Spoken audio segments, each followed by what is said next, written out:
महागठबंधन की सरकार थी, तेजस्वी यादव डिप्टी सीएम थे, नीतीश कुमार मुख्यमंत्री थे, कांग्रेस सरकार में थी। जातीय जनगणना का आंकड़ा जारी हुआ था। राहुल गांधी कल पटना में थे और जातीय जनगणना के आंकड़े को फर्जी करार दे दिया है। आरजेडी प्रवक्ता एजाज साहब हमारे साथ हैं।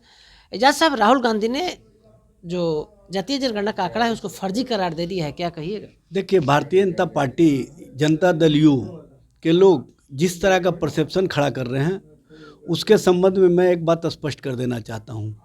राहुल गांधी जी ने जो बातें कही है वो कहीं ना कहीं जो जातीय गणना के बाद 65% आरक्षण की व्यवस्था की गई थी उसको 9वीं अनुसूची में शामिल करने के लिए केंद्र के पास प्रस्ताव भेजा गया था। केंद्र सरकार ने उस प्रस्ताव को स्वीकार नहीं किया, जिसके कारण फिर से 49.5% जो आरक्षण की व्यवस्था थी उसी पर बिहार में कार्य किया जा रहा है। जो बिहार में लगभग 16% आरक्षण से वंचित हो रहे हैं पिछड़ा, दलित, आदिवासी और अति पिछड़ा समाज के लोग, उसके प्रति चिंता है।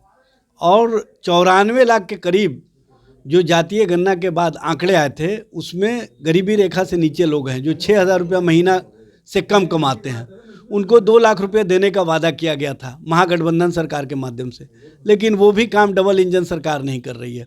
डबल इंजन सरकार पूरी तरह से जातीय गणना के बाद जिस आंकड़ों के माध्यम से हमने 65% आरक्षण की व्यवस्था की थी उसको समाज और समाज के बीच में स्वीकारता देने की जगह कहीं ना कहीं राजनीति का शिकार भारतीय जनता पार्टी और जनता दल यू ने बनाने का कार्य किया।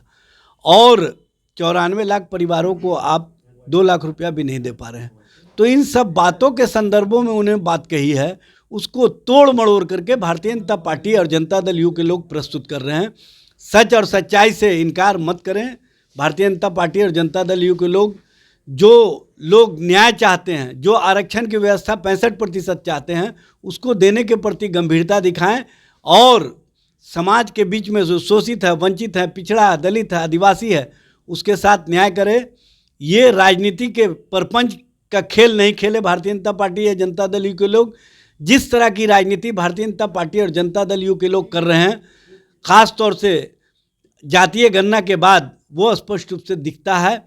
और उसको राहुल गांधी जी के बयानों को, संदर्भ को तोड़ मड़ोड़ करके प्रस्तुत करके जिस तरह की राजनीति करना चाहती है डबल इंजन सरकार, वो सरकार के माध्यम से अब चलने वाला नहीं है। बिहार की जनता सच और सच्चाई को जान रही है। एजाज साहब, आपको क्या लगता है कि राहुल गांधी ने जो बयान दिया सही है? देखिए, राहुल गांधी जी ने जिन संदर्भों पर बयान दिया उस संदर्भों पर जाने की आवश्यकता। उन्होंने 65% आरक्षण की व्यवस्था लागू नहीं हो रही है, 94 लाख लोगों को 2 लाख रुपया प्रति परिवार नहीं मिल रहा है, इस पर बात किया है। और इस पर सरकार के स्तर से जब कार्रवाई नहीं हो रही है तो उन्होंने कहा कि जातीय गणना का मतलब क्या था कि हम समाज के बीच में जो लोग आंदोलित है उनको न्याय दे सके, उनके साथ उनका हकमारी जो हो रहा है उस हकमारी को हम समाप्त कर सकें। लेकिन हकमारी समाप्त नहीं किया जा रहा है, उस संदर्भों पर कहा है। और उस संदर्भों को दूसरी दिशा में भटकाने का प्रयास जो डबल इंजन सरकार के लोग कर रहे हैं, ये कहीं से उचित नहीं है।